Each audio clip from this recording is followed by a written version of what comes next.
Célia, estamos a olhar para o Douro, Património da Humanidade, uma das grandes missões da CCDRN. De que forma é que a CCDRN se relaciona com este património? A CCDR é a gestora do autor Património Mundial. Perante as instâncias internacionais, somos nós, em última análise e em último momento, os responsáveis pela gestão do autor vinheteiro, o que nos coloca imensos desafios. Desde logo, a circunstância de estarmos perante uma paisagem cultural, evolutiva e viva, que é uma tipologia de classificação híbrida, diria assim. Portanto, no fundo, é de facto património cultural, mas é também, tem esta dimensão agrária, agrícola, que se confunde muito com o natural. Portanto, nem é património natural daquelas grandes reservas mundiais, nem são os monumentos no sentido dos Jerónimos. É uma paisagem cultural, evolutiva e viva. E não é uma qualquer, baseada na cultura da vinha, por um lado, mas também por outro, com uma dimensão imensa. São 25 mil hectares de Alto Douro vinheteiro e depois são 250 mil hectares da região demarcada do Douro, que faz parte da sua zona tampão. Acresce a isto a circunstância de termos imensos interlocutores, desde logo a cultura, a agricultura, a questão da água, a questão só na área da vinha e do vinho, imensos interlocutores, a questão dos proprietários, dos grandes proprietários, dos pequenos, das associativas, portanto, de facto uma quantidade imensa de interlocução que temos que fazer. E de que forma é que aparece o Prémio Vinha Douro?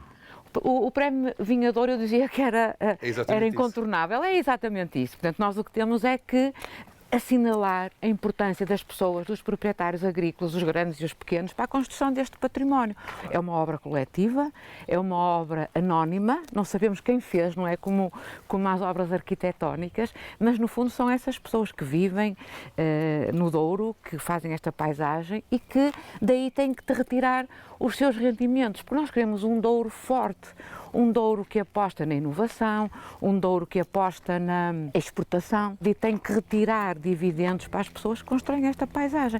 E nós estamos verdadeiramente convictos que é assim que conseguimos fazer esse tal equilíbrio. E o Prémio Vinha Douro podem se candidatar ainda? Podem, até 30 de julho estamos com o balcão absolutamente disponível para receber contributos, receber propostas e no fundo o que queremos é de facto premiar a vinha ou as vinhas. Temos uma série de menções honrosas também para apresentar, sublinhar aquelas que são as melhores práticas, com o respeito pelo vernáculo, mas também a inovação e que a partir daqui se possa fazer um caminho idêntico àquele que foi o prémio da arquitetura do Douro.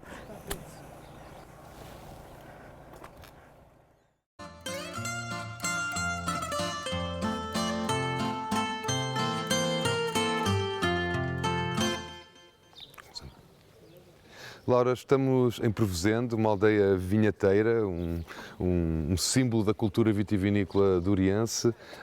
De que forma é que o Prémio Vinha Douro pode ligar-se e estimular a cultura no Douro?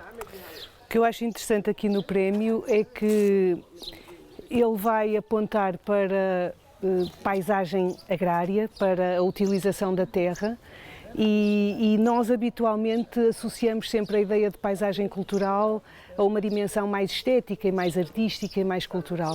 O que eu acho interessante aqui é que temos que pensar que o amanho da terra, a maneira como organizamos o território, a forma como colocamos tudo ao serviço do homem e daquilo que ele precisa de retirar da terra, também tem uma dimensão cultural muitíssimo importante. Portanto, não devemos ver apenas a paisagem na sua dimensão estética exclusivamente. Mas também humana e social. Humana e social, exatamente. São formas de organizar o património, de organizar o território e de retirar dele o que é preciso para a sobrevivência humana, digamos assim, não é?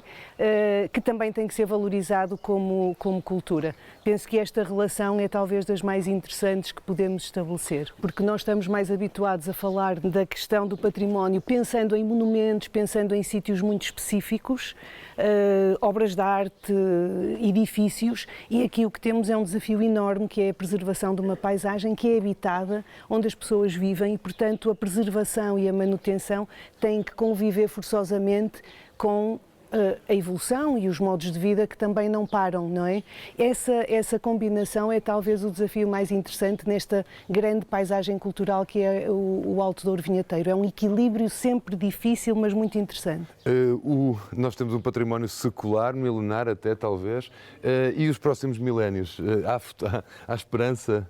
Eu penso que enquanto houver pessoas que atribuam valor e que atribuam significado aos bens culturais que estão em causa, e aqui no Douro, no Alto Douro Vinheteiro, nós estamos a falar de muitas coisas, estamos a falar de património religioso, património civil, património artístico, património vernacular, os muros, as casas tradicionais, mas também as vinhas, não é? E o modo como se cultiva e como se produz vinho. De que forma é que o prémio pode ajudar a manter este património vivo ao longo dos próximos séculos?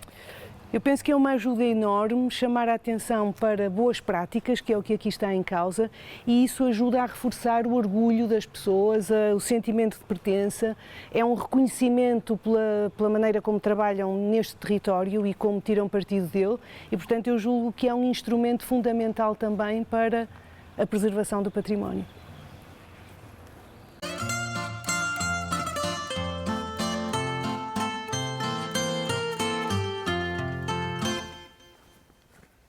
Mário, estamos a olhar para um património muito importante. O que é que aconteceu nesta quinta nos últimos 100 anos? Esta quinta foi comprada, como disse, pelo Estado há cerca de 100 anos para instalar ensaios sobre mecanização de vinha numa viticultura difícil, de encosta, uma viticultura com encargos elevados. E também haver nesta quinta uma coleção amplográfica com cerca de 120 castas. Isso é outro património, um património genético que a região tem e que pode valorizar a viticultura num futuro próximo, até atendendo, por exemplo, às alterações climáticas que estão aí. Este prémio Vinha Douro aparece com alguns objetivos. Que vinhas é que se podem candidatar, por exemplo, ao prémio? As vinhas que foram reestruturadas ou requalificadas nos últimos 10 anos, 2013-2023. Os pontos principais são as boas práticas agrícolas e ambientais numa região, portanto, que é património mundial, com uma paisagem cultural, evolutiva e viva. Há um programa de extrema importância para a região, que é o programa VITIS, que tem permitido reestruturar em novos moldes, mantendo a identidade da região. Com as castas, com os muros, com as práticas vitícolas, com a manutenção de sistemas de drenagem, controle de erosão e conduzir a região para parâmetros de mecanização mais eficientes. E também nos últimos 30 anos a região passou a ter uma denominação de origem Douro que veio complementar a denominação de origem Porto, e então houve aqui um ganho de rendimento e qualidade para os viticultores, que tinham metade da produção vocacionada para vinho do Porto e uma outra metade da produção, portanto teve um incremento muito forte. O impacto que o prémio poderá ter é ser uma homenagem aos viticultores do Douro, que têm tido um trabalho notável, os nossos antepassados, e para além disso, para promover uma viticultura sustentável, amiga, digamos assim, do ambiente, que as relações entre rendimento e qualidade da vinha são potenciadas, também, como eu disse, por ter havido o crescendo e a afirmação mundial da denominação de origem Douro, que acompanha, no fundo, o vinho do Porto, que é mundialmente conhecido.